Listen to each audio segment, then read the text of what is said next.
Morning student. आज मैं biology class 12 या लाइव क्लास लेने जा रहा हूँ और ये उम्मीद करता हूँ कि सभी स्टूडेंट्स मेहनत और लगन के साथ हम लोगों के साथ पढ़ाई कर रहे होंगे। पिछले लेक्चर में मैंने रिप्रोडक्शन शुरू किया था। एक वीडियो ऑनलाइन क्लास के माध्यम से आप तक पहुंचाया है। आज दूसरा लेक्चर होना है। मैं सेक्सुअल रिप्रोडक्शन पढ़ा रहा था। एक सेक्सुअल रिप्रोडक्शन में मैं वेजिटेटिव रिप्रोडक्शन कायिक जनन बता रहा था। कायिक जनन में मैं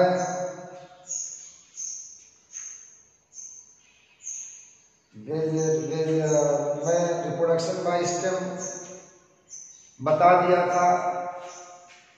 उसमें बताना था बाई, जो अगला मेथड था चौथा बल्बिल्स।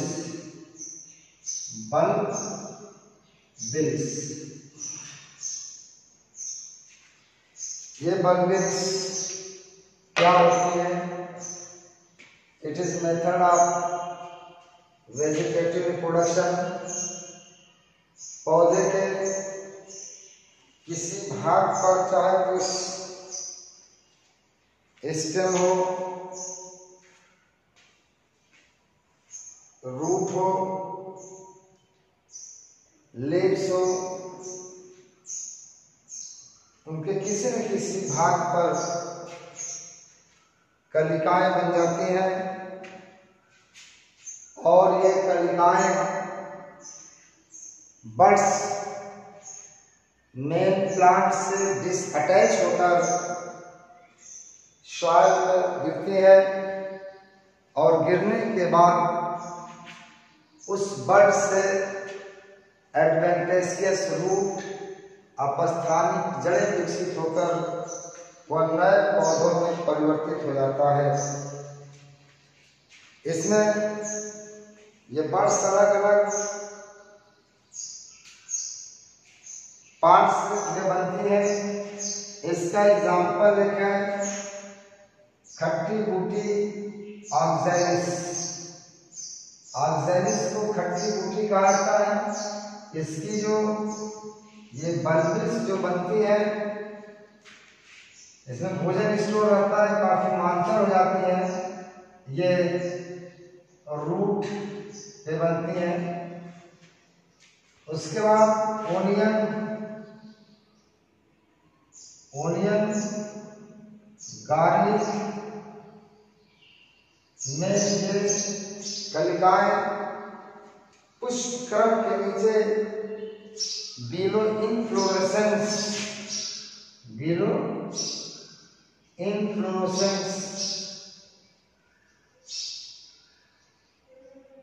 सेंस में बनती है। यानी पुष्पक्रम के नीचे ये बनती है और नीचे गिर करके नए पौधों में विकसित जाती है। बल्बिलस इसको कहते हैं। यह इसमें ये कलिकाएं ऐसी होती हैं जिसमें फूड स्टोरेज हो जाने के कारण ये काफी फ्लैशी हो जाता है और नए पौधे से ये डिसअटैच हो जाता है। ठीक है। ऑक्सैलिस इसका उदाहरण है। इसकी जो बड्स हैं ये रूट्स से बनती हैं। ओनियन गार्लिक जो बड्स बनती हैं बिलो इनफ्लोरेसेंस बनती है। ठीक है। ओके, तो चलो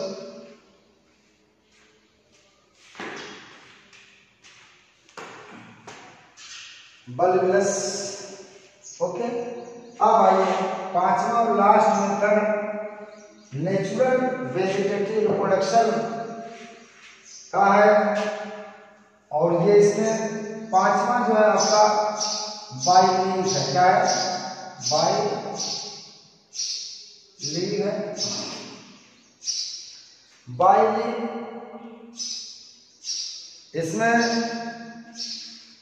इस मेथड में पत्तियों पर बड्स डेवलप हो जाती हैं और ये बड्स डिसअटैच पत्तियों से डिसअटैच होकर के नए पौधे में विकसित हो जाती हैं। इसका एग्जाम्पल है ब्रायोफाइलम, ब्रायोफाइलम जिसको अजूबा कहा जाता है। इसका एक नाम और है पत्थरचट्टा जिसको कहा जाता है, बिग्नोनिया, दूसरा है बिग्नोनिया। तो ये आपका एग्जाम्पल ही मेन महत्वपूर्ण है, इम्पोर्टेंस है, क्योंकि नीट वगैरह में मेडिकल एंट्रेंस एग्जामिनेशन में सवाल जो पूछे जाते हैं इस तरह से पूछे जाते हैं कि वेजिटेटिव रिप्रोडक्शन, सवाल पर एक है एग्जाम्पल वेजिटेटिव रिप्रोडक्शन क्वेश्चन,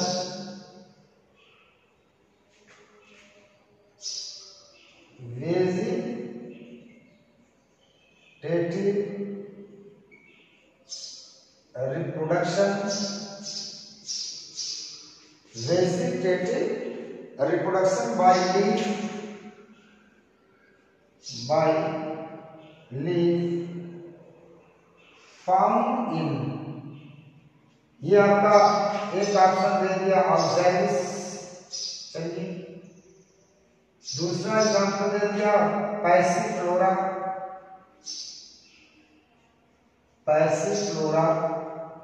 तीसरा एग्जाम्पल दे दिया था एस्पैरागस जिसको सकावत कहते हैं, एस्पैरागस, और चौथा ऑप्शन दे दिया बिग्नोनिया। सवाल क्वेश्चन बन गया। It is neat. Its question is neat standard question. Oxalis passiflora asparagus बिग्नोनिया। आपका इसका आंसर क्या होगा? बिग्नोनिया में वेजिटेटिव रिप्रोडक्शन बाय लीफ इसमें होता है। ओके, तो इसमें एग्जांपल्स का बहुत बड़ा रोल है, सवाल यही से पूछे जाते हैं। तो ये आपका नेचुरल वेजिटेटिव रिप्रोडक्शन का नेचुरल रिप्रोडक्शन, वेजिटेटिव रिप्रोडक्शन में मैंने बताया था बाय रूट में बताया था, by stem, by bulbils, by leaf. Root में मैंने जो एग्जांपल दिया था पोटैटो दिया था, एस्पैरागस दिया था, ये परवल दिया था, और स्टेम में कई तरह से स्टेम को मैंने डिवाइड किया था। एक तो मैंने आपको एग्जाम्पल एक स्टेम के टाइप्स था, अंडरग्राउंड पार्ट्स, अंडरग्राउंड स्टेम्स में कहाँ वेजिटेटिव रिप्रोडक्शन होता है। फिर मैंने रनर बताया था, क्या बताया था? रनर बताया था, ठीक है। और रनर में 3 चीजें मैंने बताया था। एक तो आपका क्रीपर बताया था, क्रीपर में एक रनर बताया था, स्टोरोन बताया था, ऑफसेट बताया, सबको मैंने डिफाइन भी कर दिया था। ओके, अब हम आगे चलते हैं, इसका दूसरा पार्ट लेते हैं वेजिटेटिव रिप्रोडक्शन का, आर्टिफिशियल। क्या है? Artificial reproduction. Artificial reproduction,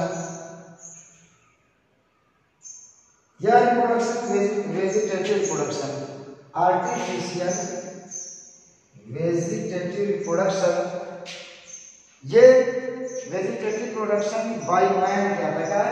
reproduction by,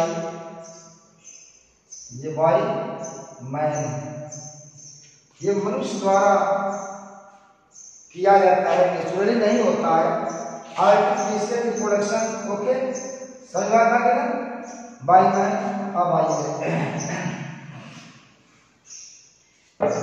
इसमें इसके टाइप्स देखिए, इसके टाइप्स देखिए। एक तो बाई कटिंग, क्या है पहला, क्या है बाई कटिंग, इसको कहते हैं कलम द्वारा, क्या कहते हैं बाई कटिंग। इसमें आपके एग्जाम्पल्स जो है गन्ना है, गुलाब है, गुड़हल है, ठीक है। इसमें इसकी तने को काट करके उसमें ऑक्सीजन का लेप लगा करके ऑक्सीजन छिड़काव छिड़क करके उसको जमीन में लगा दिया जाता है, तो ये आपका नया प्लांट वहां से विकसित होता है बाई कटिंग।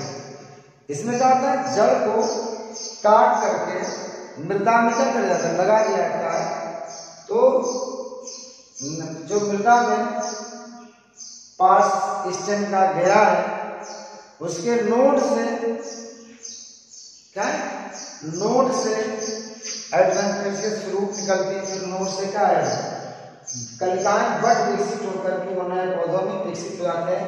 इससे एग्जाम्पल क्या है, एक तो शुगर केन है, sugarcane, okay, sugarcane, grapes, grapes, गुड़हल, हिबिस्कस, हिबिस्कस गुड़हल, गुलाब, रोज, ये इसके एग्जाम्पल है। इसके टहनियों को काट करके लगा दिया जाता है। अब दूसरा बाई लेयरिंग, क्या है बाई लेयरिंग, बाई लेयरिंग मतलब दाब द्वारा, क्या होता है दाब द्वारा ये जैसे मान लीजिए ये प्लांट आपका है, ये प्लांट आपका है,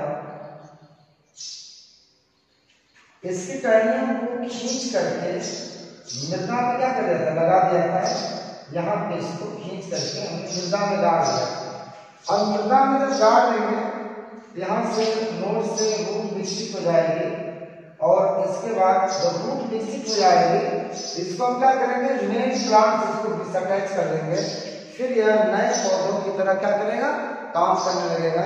इसको कहते हैं बाई लेयरिंग, दाब द्वारा, यानी प्लांट की टहनियों को पकड़ करके खींच करके मृदा में क्या कर दिया जाता है, मृदा में धंसा दिया जाता है, और उसके बाद कुछ दिनों के बाद मृदा वाले भाग से जड़ विकसित हो जाती है। जब जड़ विकसित हो जाएगी इस टहनी को मेन प्लांट से कट कर देंगे।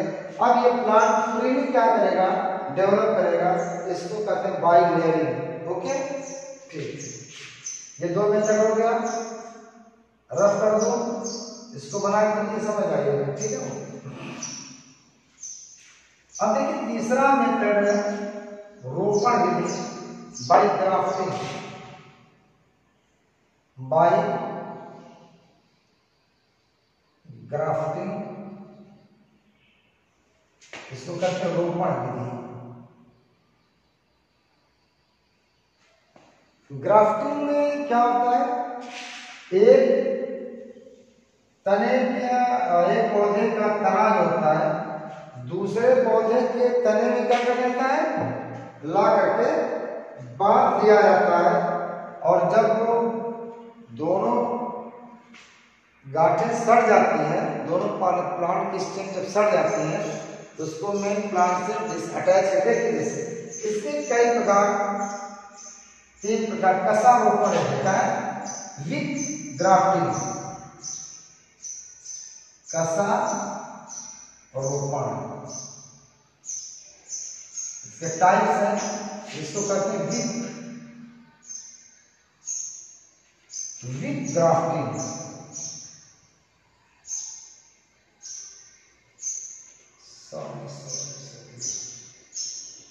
Grafting.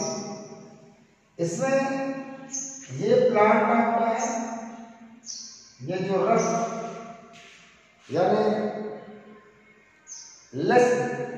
Highly less develop plant है, इसमें इसकी वैरायटीज की बहुत अच्छी नहीं है। अब देखिए एक प्लांट हम अगर जाते हैं, ये देखिए यहां से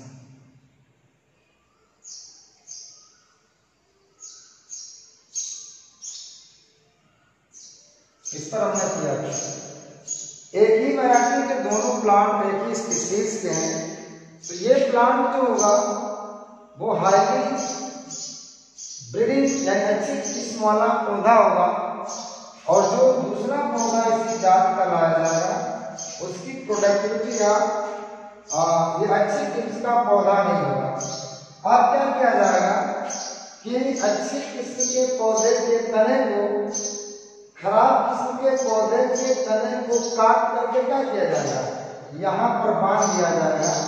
अब बंधने के बाद जब ये दोनों तने क्या रहते हैं, सट जाएंगे, तो यहाँ पे ऑक्सीजन का छिड़काव कर दिया जाता है, प्रॉपर यहाँ पे वाटरिंग की जाती है, और जब ये दोनों टिश्यू डेवलप करके आपस में जब चिपक जाते हैं तो फिर मेन प्लांट से इसी प्लांट को इसको क्या, इस खराब किस्म वाले पौधे के ऊपरी जो पत्तियों वाला भाग है, सूट है, उसको काट करके बाहर निकाल देंगे। अब पौधा क्या है, अब पौधा ये हाईली आपका उच्च वैरायटी वाला पौधा है, जो डेवलपमेंट होगा इसकी कैरेक्टर से ये प्लांट डेवलप होगा, फ्रूटिंग हो गया, फ्लावरिंग होगी, जो सीड बनेगा, बीज बनेगा, वो हाईली हाई यील्डिंग प्लांट होगा, यानी उसकी उत्पादन क्षमता ज्यादा होगी, और इस तरह से ये आपका कसार होता है। ठीक है, आइए इसी में दूसरा है आपका कसार रोपण का सफान रोपण। क्या है ये सफान रोपण, क्या होता है, बड़ा आसान है, इसको वेज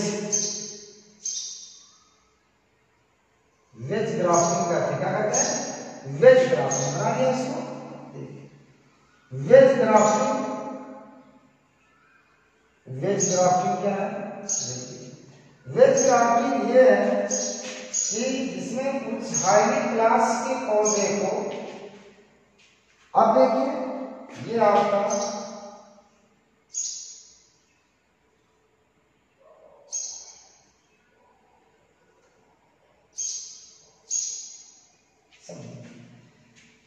यह हाई यील्डिंग प्लांट है, अच्छी नस्ल का पौधा है, उसी जात का दूसरा पौधा जो अच्छी नस्ल का नहीं है, इसके स्टेम को क्या करते हैं, स्टेम को एक पॉइंटेड उसको क्या करते हैं, काट लेते हैं, और फिर इसको फिट होने के लिए दूसरे पौधे को जिसपे इसको लगाना है उसके स्टेम में क्या करते हैं, इस तरह से गड्ढे कर देते हैं काट करके, फिर इसको क्या करते हैं, ले जाकर के इसमें फिट कर देते हैं, और फिट करने के बाद यहाँ पे इसको प्रॉपर देख रेख करते हैं, ऑक्सीजन वगैरह का छिड़काव करेंगे जिससे सेल का डिफरेंशिएशन हो और ये आपस में चिपक जाए। तो इस तरह से ये प्लांट आपका ये कैच कर लेता है। तो इस तरह से ये आपका प्लांट, इस तरह से आपका ये है प्लांट, ये देखिए इस तरह से प्लांट है। ठीक है ना, ओके, इसको हम कहते हैं सफान रोपण, वेज ग्राफ्टिंग। ओके, ये दो मेथड। तीसरा मेथड जो इसमें है, इसको बना लीजिए, समझ लीजिए।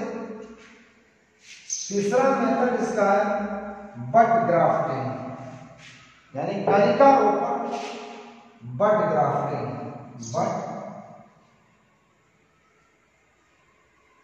बड ग्राफ्टिंग क्या होता है, जैसे माना इसमें कलिकाएं रोपित की जाती हैं, ये प्लांट आपका है, ये प्लांट है, ये प्लांट का स्टेम है, क्या यहाँ पे गड्ढे करके यहाँ पे कलिकाओं को क्या कर देते हैं, इसमें फिट कर देते हैं। क्या कर देते हैं, कलिकाओं को इसमें फिट कर देते हैं। जब कलिकाएं रूट डेवलप कर लेंगे, स्टेम पर लीफ डेवलप कर लेंगे, फिर इसको क्या करेंगे, इस पौधे को यहाँ से कट कर दिया जाएगा, फिर ये पौधा कलिकाओं के नेचर से ये पौधा डेवलप करेगा। इसको कहते हैं bud grafting. Okay, understand. Bud grafting, ये रोपण में 3 मेथड थे। पहला कसारोपण, दूसरा सफान रोपण और तीसरा है कलिका रोपण। इस तरह से कलिकाओं को मेन प्लांट में उसको फिट कर दिया जाता है और ये कलिकाएं जब विकसित हो जाती हैं वहाँ पे रूट का निर्माण कर लेती हैं, तो फिर इसको इस प्लांट से क्या कर दिया जाता है, इस प्लांट के अगले पार्ट को जो पत्तियां वगैरह ऊपर आती हैं उसको क्या कर देंगे, हम डिसअटैच कर देंगे। ठीक है। अब एक और है शाखा बंधन। क्या है शाखा बंधन? क्या होता है?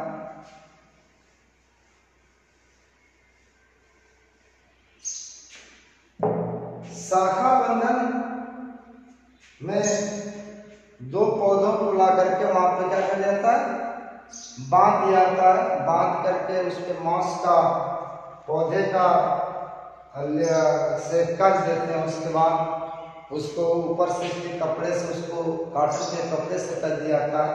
ऊपर से पानी का प्रबंधन किया जाता है। देखो इस तरह से होता है। ये प्लांट जिसवाला का ये प्लांट आपका डेवलप कर रहा है। ठीक है। और एक ये पौधा आता है ये, तो इसको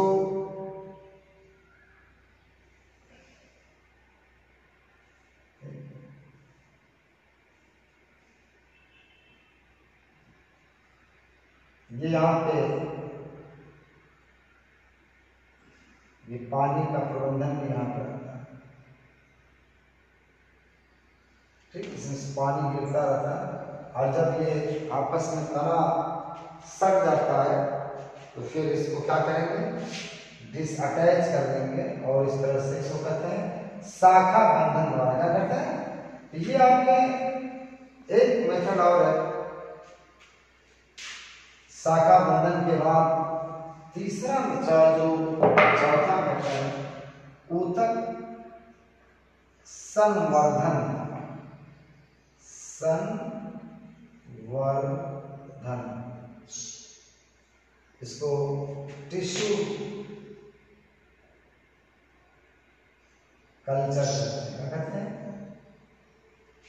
इसमें टिश्यू कल्चर का होता है कि किसी भी लिविंग ऑर्गेनिज्म से टिश्यू निकाल करके उसको टिश्यू के डेवलपिंग मीडियम में रखा जाता है, ग्रो किया जाता है। ठीक है। और इस टिश्यू में डिफरेंशिएशन होगा और डिफरेंशिएट होकर के उसमें से लीफ स्टेम का डेवलपमेंट हो जाएगा। ठीक है। फिर वो नए प्लांट में विकसित हो जाएगा। जो माध्यम इसमें लिया जाता है उसमें अकार्बनिक साल्ट है, सुक्रोज है, सुक्रोज अकार्बनिक साल्ट, उसके बाद कुछ साइटोकाइनिन और ऑक्सिन हार्मोन उस कल्चर मीडियम में लेकर के टिश्यू को ग्रो करते हैं। यह टिश्यू जो उसमें रखा गया है उसमें डिफरेंशिएशन होता है, विभेदन होता है। विभेदित होकर के वह नए पौधों में क्या होता है, विकसित हो जाता है। इससे टिश्यू कल्चर करते हैं। बात समझ? यानी इसमें क्या होता है कि प्लांट या एनिमल के टिश्यू को निकाल करके, ये ज्यादा पॉपुलर प्लांट बॉटनी में है, तो प्लांट के टिश्यू को निकाल करके उसको उस माध्यम में रखते हैं जिस माध्यम में टिश्यू आपका डेवलप करे। तो उस मीडियम में जब डालते हैं इस टिश्यू में डिफरेंशिएशन होता है। क्या होता है? डिवीजन एंड डिफरेंशिएशन होता है और उससे आपका ये एक मॉस इसमें डेवलप होने के बाद इसमें डिफरेंशिएट होकर के लीफ और रूट का डेवलपमेंट होगा जिससे नए पौधे में विकसित हो जाएगा। इसी को ऊतक संवर्धन कहते हैं। ठीक है। तो ये आपका ऊतक संवर्धन हो गया। इस तरह से ये वेजिटेटिव रिप्रोडक्शन आपका समाप्त हो गया। एक आता है कि वेजिटेटिव रिप्रोडक्शन रिप्रोडक्शन से एडवांटेज क्या है? क्या है एडवांटेज? एडवांटेज ऑफ वेजिटेटिव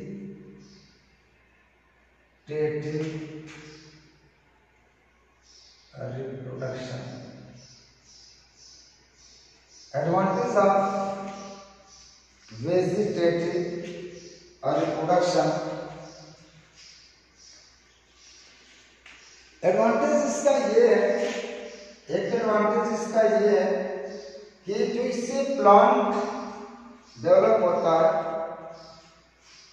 तो उस प्लांट का संतत प्लांट यानी पेरेंट्स प्लांट जिससे विकसित हुआ है उसके आकार की और आनुवांशिकी में कोई अंतर नहीं होता है।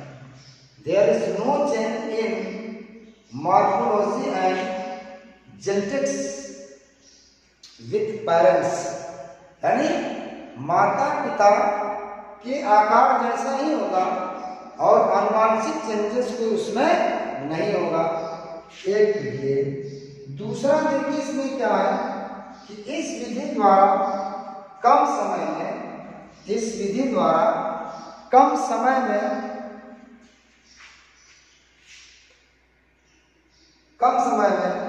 नए पौधे का मैच्योर पौधे का डेवलपमेंट किया जा सकता है।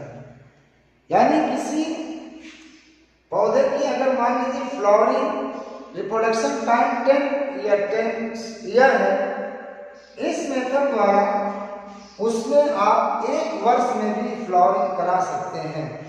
जैसे आम का पौधा है उसके जो रिप्रोडक्टिव एज है फ्लावरिंग एज उसके 10 से 12 साल है, वो 10 साल का होगा तभी फ्लावरिंग होगी। लेकिन वेजिटेटिव रिप्रोडक्शन से क्या होता है कि आप जैसे रोपण है, ग्राफ्टिंग है, आप एक ऐसे पौधे जो मैच्योर पौधा है जो पौधा उसी जात का, उस पौधे पे उसी आम के पौधे की ऐसे पौधे की टहनी आकर लगा दी जो मैच्योर हो चुका है, जो स्टेम जो है मैच्योर हो चुकी है, जो 10 ईयर्स को क्रॉस कर चुकी है, उसको जब ला करके आप उसमें बांध देंगे तो वो जब पौधा जब चिपक जाएगा, चिपकने के बाद जब वो पौधा डेवलप करेगा तो उसी साल फ्लावरिंग हो जाएगी। यानी 10 साल की जगह आपने 1 साल में फ्लावर प्राप्त कर लिया। इससे एडवांटेज ये है कि कम समय में फल प्राप्त किया जा सकता है। ठीक है, कुछ ऐसे पौधे जिसमें बीज बनता ही नहीं है, कुछ ऐसे पौधे जिसमें बीज बनता ही नहीं है, उसमें रिप्रोडक्शन वेजिटेटिव रिप्रोडक्शन द्वारा किया जाता है। अगला एडवांटेज इसका यह है कि इस पर वातावरण का कोई प्रभाव नहीं पड़ता है। वातावरण का इस पर कम प्रभाव पड़ता है, यानी वातावरण का इस पर कम प्रभाव पड़ता है। अगर कोई पौधा बीज से निकलता है तो उस पर वातावरण में जो आपके हानिकारक फैक्टर्स हैं वो उस पर क्या होते हैं, कम असरदार होते हैं, किसकी तुलना में जो बीज द्वारा उत्पन्न हुआ है। ओके, ये एडवांटेज आपके हैं वेजिटेटिव रिप्रोडक्शन के। और डिसएडवांटेज क्या है? डिसएडवांटेज तो यही है, इस विधि द्वारा नई जातियों को उत्पन्न नहीं किया जा सकता है। कारण इसका क्या कि जेनेटिक मटेरियल में चेंज ही नहीं हो रहा है, तो नई स्पीशीज कहां से बनेगी? There is no formation of new species by vegetative reproduction. ठीक है, और दूसरा डिसएडवांटेज ये है, एक ही पौधे से बार बार संतान उत्पन्न करने से वो पौधा क्या होता है, दुर्बल हो जाता है। पौधा क्या होता है, दुर्बल हो जाता है। ओके, इसमें ये डिसएडवांटेज इसमें It is all about asexual reproduction. अब हम आएंगे सेक्सुअल रिप्रोडक्शन में। ओके, सेक्सुअल रिप्रोडक्शन आइए समझिए।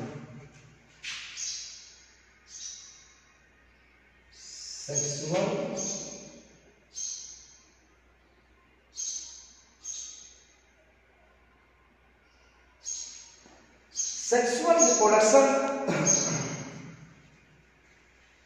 यह रिप्रोडक्शन क्या होता है, कोई बता सकता है? ये सेक्सुअल रिप्रोडक्शन क्या होता है कि the reproduction which is performed by fertilization is known as sexual reproduction.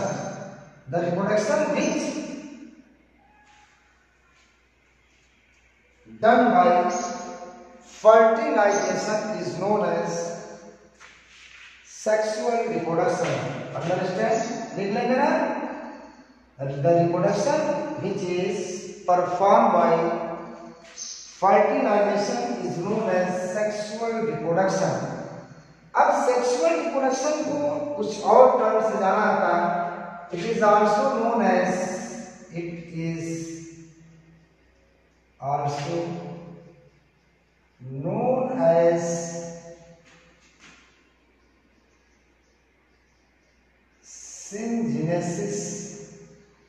syngenesis. Antigone. It is also known as syngenesis and antigone भी सेक्सुअल रिप्रोडक्शन को कहा जाता है। ये टर्म आपको याद करना होगा। तो बात समझ में आ गई? वह निषेचन जो फर्टिलाइजेशन क्रिया द्वारा होता है उसे सेक्सुअल रिप्रोडक्शन कहते हैं। और इसमें एक हेडिंग डाल लीजिए,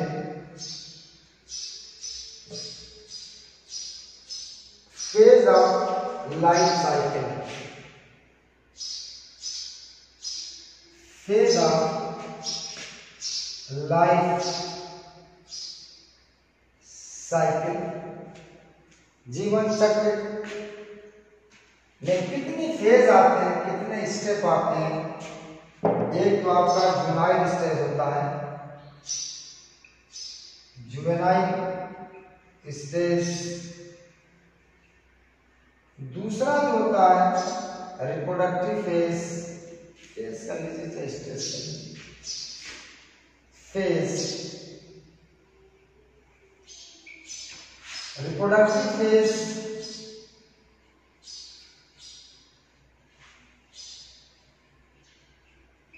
और तीसरा है सेंसेंस। सेंसेशंस।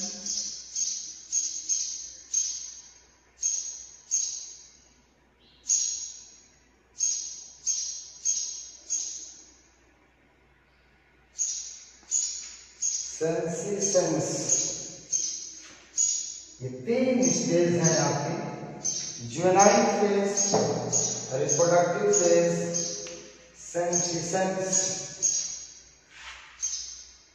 ठीक है, अब आइए देखते हैं जुवेनाइल फेज क्या होता है। जुवेनाइल फेज वह फेज होता है जिसमें प्लांट में अत्यधिक वृद्धि होती है। प्लांट में अत्यधिक वृद्धि होती है और अत्यधिक वृद्धि करके मैच्योरेशन की, परिपक्वन की सभी अवस्थाओं को पूर्ण करता है, उसको जुवेनाइल स्टेज कहते हैं।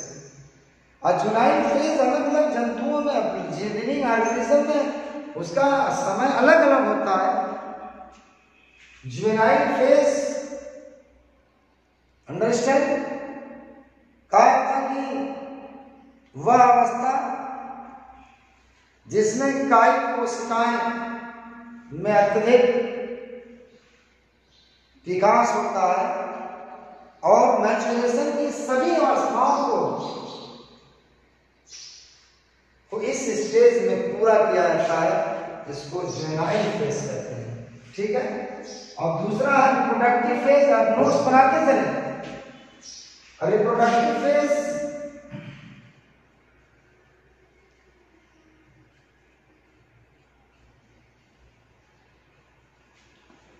रिप्रोडक्टिव फेज क्या होता है? वह फेज जिसमें ऑर्गेनिज्म या जीव क्या करते हैं?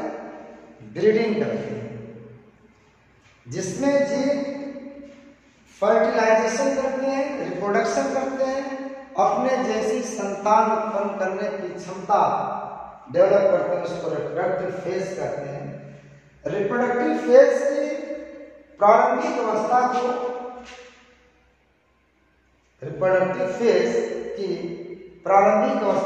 प्यूबर्टी स्टेज कहते हैं। Puberty stage. Okay. Reproductive phase में प्लांट रिप्रोडक्शन की क्रिया करता है। इस फेज की प्रारंभिक अवस्था को प्यूबर्टी फेज स्टेज कहा जाता है। क्या कहता है? प्यूबर्टी फेज स्टेज कहा जाता है। अब देखिए, रिप्रोडक्टिव फेज जनन अवस्था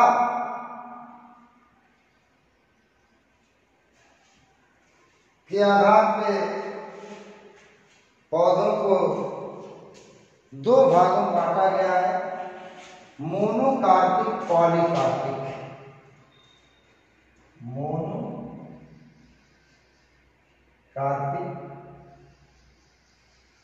पॉलीकार्पिक। समझिए, मोनोकार्पिक पॉलीकार्पिक प्लांट जनन अवस्था के आधार पर पौधों को दो भागों में बांटा गया है, मोनोकार्पिक और पॉलीकार्पिक। मोनोकार्पिक प्लांट वे प्लांट होते हैं जो मोस्टली एक वर्षीय होते हैं, जो जीवन काल में एक बार जन्म के लिया करते हैं। एक बार उनके अंदर फ्लावरिंग होती है, उसे मोनोकार्पिक प्लांट कहते हैं। जैसे गेहूं है, व्हीट, मटर है, बहुत सारे चना है, बहुत सारे प्लांट है। इसका कितना आप उदाहरण दे सकते हैं। ऐसे प्लांट मोस्टली एक वर्षीय होते हैं और एक वर्षीय होने के कारण जीवन में केवल एक बार फ्लावरिंग होती है, एक बार ये रिप्रोडक्टिव फेज को आते हैं, एक बार इसमें केवल जन्म की क्रिया होती है। ऐसे प्लांट को कहते हैं मोनोकार्पिक प्लांट। कुछ पौधे जो बहु वर्षीय हैं वो भी मोनोकार्पिक होते हैं। एक्सेप्शन में देखिए, एक्सेप्शन में मैलोकाना,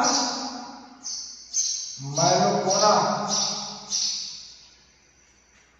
बम्बूसाइडी,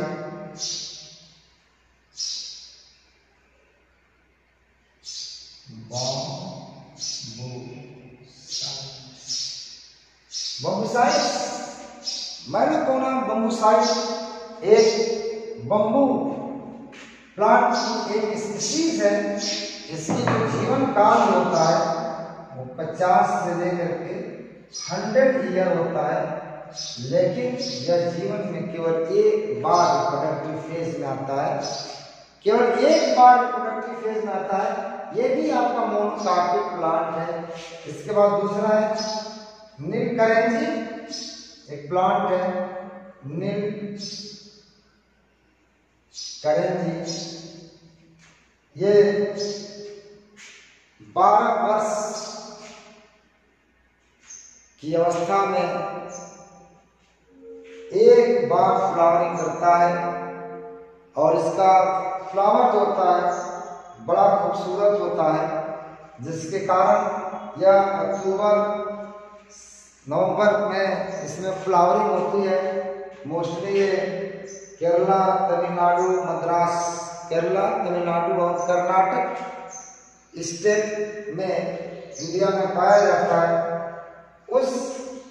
ये प्लांट बहुत ज़्यादा ग्रो करता है, जिसके कारण अक्टूबर के महीने में बहुत खूबसूरत आपका अपीयरेंस दिखाई देता है। इसलिए इनको देखने के लिए बहुत सारे टूरिस्ट वहाँ पे जाते हैं, टूरिस्ट जाते हैं और इसकी सुंदरता का एंजॉय करते हैं, मजा लेते हैं। तो नीलकंठी एक प्लांट है जो ये भी बहुवर्षीय है, लेकिन क्या है, मोनोकार्पिक है। बहुवर्षीय पौधा है लेकिन मोनोकार्पिक है। ओके, पॉलीकार्पिक क्या होता है? पॉलीकार्पिक वे प्लांट होते हैं जो अपने जीवन काल में कई बार रिप्रोडक्टिव फेज या कई बार फ्लावरिंग करते हैं, इसे पॉलीकार्पिक प्लांट कहते हैं। इसके उदाहरण आम है, बहुत साफ होता है, अमरूद है, नीम है, बहुत सारे इसका उदाहरण कितना समझिए बस। पॉलीकार्पिक प्लांट का मतलब वे प्लांट जो अपने जीवन काल में अनेक बार फ्लावरिंग करते हैं, अनेक बार जन्म अवस्थाओं को प्राप्त करते हैं, उसे हम कहते हैं पॉलीकार्पिक प्लांट। ओके ओके, आइए एक एनिमल का नाम लीजिए, इसी से रिलेटेड है, एनिमल ब्रीडिंग।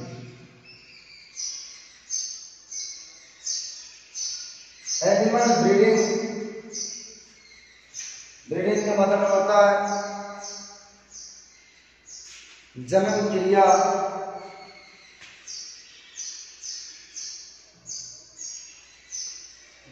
कहते हैं जब बच्चा पैदा करना चाहे, ब्रीडिंग सीजन है, उसका बच्चा पैदा करने का समय है। एनिमल ब्रीडिंग का मतलब ये होगा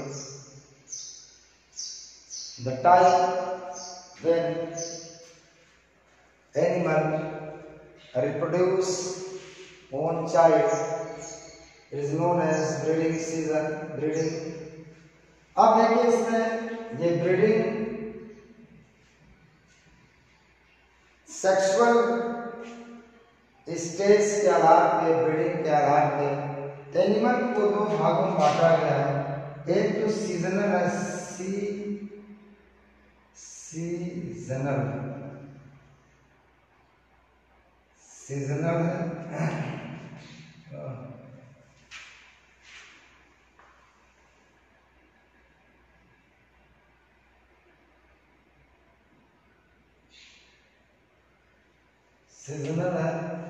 और दूसरा है आपका कॉन्टिन्यूअस का है, कॉन्टिन्यूअस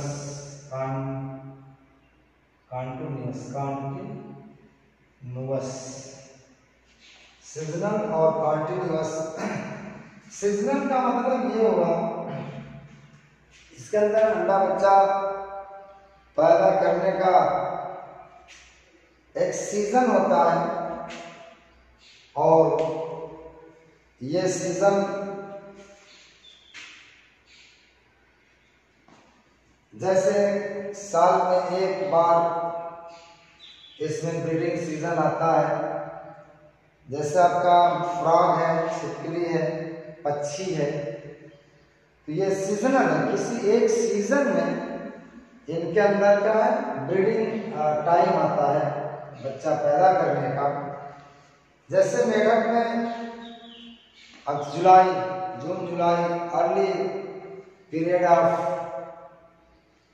रेन, बारिश का जो मौसम होता है उसके अर्ली स्टेज में फ्रॉग आता है। इसी तरह पक्षियों में, खास तौर से पक्षियों में जो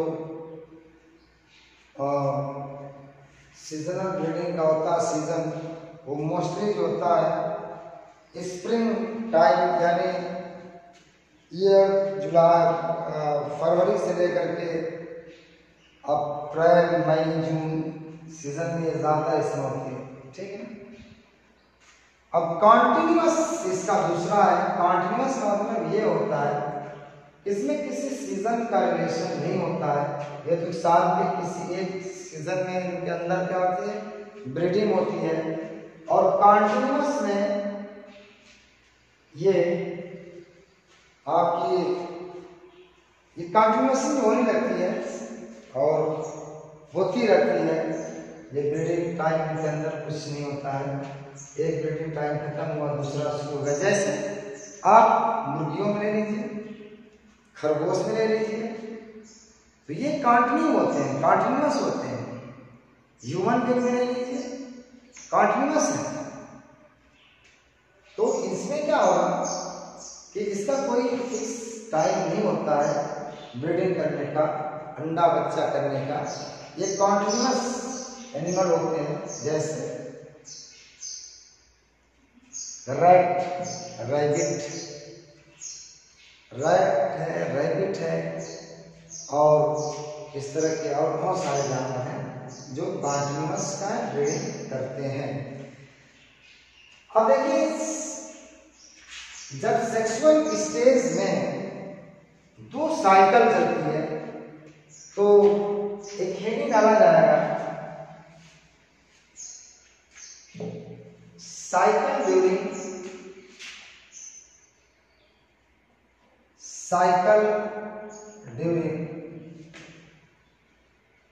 सेक्सुअल स्टेज, यानी लैंगिक अवस्था के समय 2 साइकिल चलती है। एक तो मेंस्ट्रुअल साइकिल होती है, मेंस्ट्रुअल साइकिल,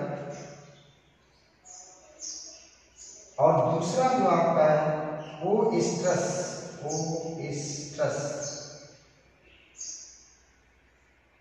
साइकिल है।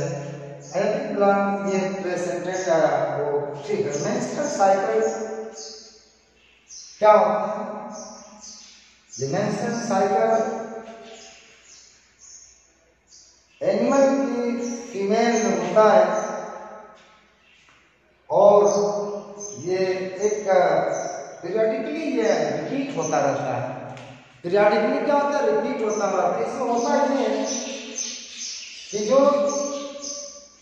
फीमेल की जो यूट्रस है, जहाँ पे एम्ब्रियो का डेवलपमेंट होता है, वो यूट्रस की जो अंतर परत होती है जिसको एंडोमेट्रियम कहते हैं,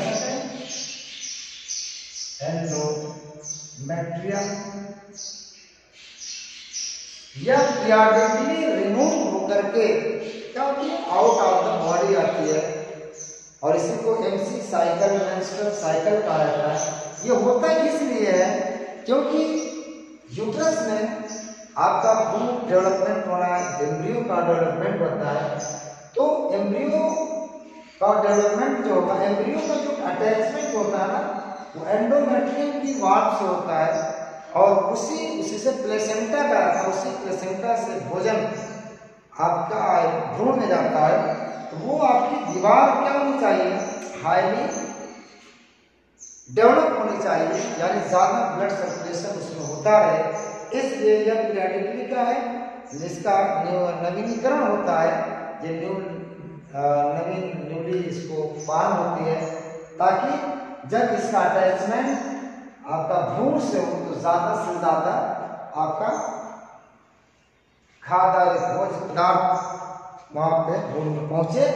और अगर विसेचन नहीं हुआ, भ्रूण नहीं बना, तो ये पीरियडिकली मनुष्य में 1 महीने 28 दिन की है आपकी लाइफ, वो एंडोमेट्रियम का हो जाएगी, रिमूव होकर के, कट करके आउट ऑफ द बॉडी चली जाएगी, जिससे ब्रीडिंग के साथ बाहर आती है।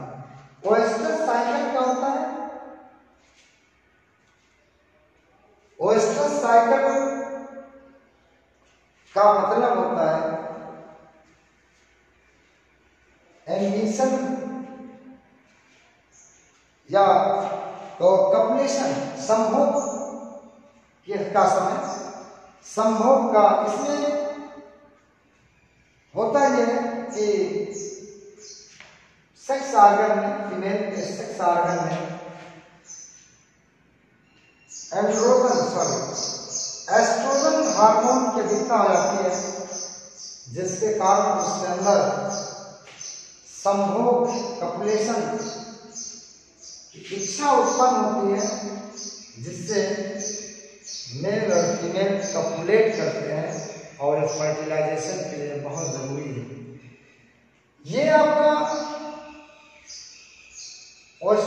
साइकिल जो होती है ये फिक्स होती है। जैसे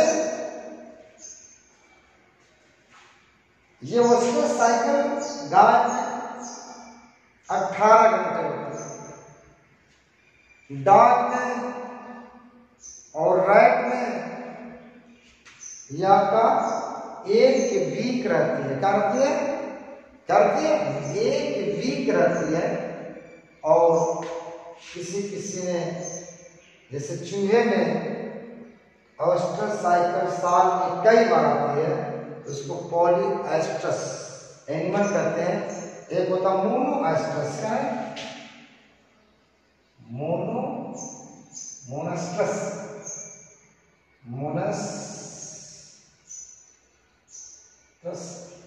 मोनस्ट्रस एनिमल वो होते हैं, वे एनिमल जो साल में एक बार उनके अंदर ओस्ट्रस साइकिल आती है, मोनस्ट्रस साइकिल। और पॉलीएस्ट्रस क्या होते हैं? पॉलीएस्ट्रस में वे एनिमल आते हैं जो साल में कई बार उनके अंदर संभोग की टेंडेंसी या चाहत पैदा होती है। रैट है, मैन है, पॉलीएस्ट्रस होते हैं। Monoestrous one time, dog monoestrous, cat monoestrous, okay. और पॉलीएस्ट्रस मैन, रैट्स इसकी बेस्ट एग्जांपल है। ये मेंस्ट्रुअल साइकिल और ओस्टर साइकिल के बारे में बता दिया। अंडरस्टैंड? समझ में आता है? अगर ना समझ में आए तो उससे आप पूछ लीजिएगा। मेंस्ट्रुअल साइकिल, ओस्टर साइकिल, ये आपका रिप्रोडक्टिव फेज में रहा। अब सेंसेशन का मतलब होता है लास्ट तीसरा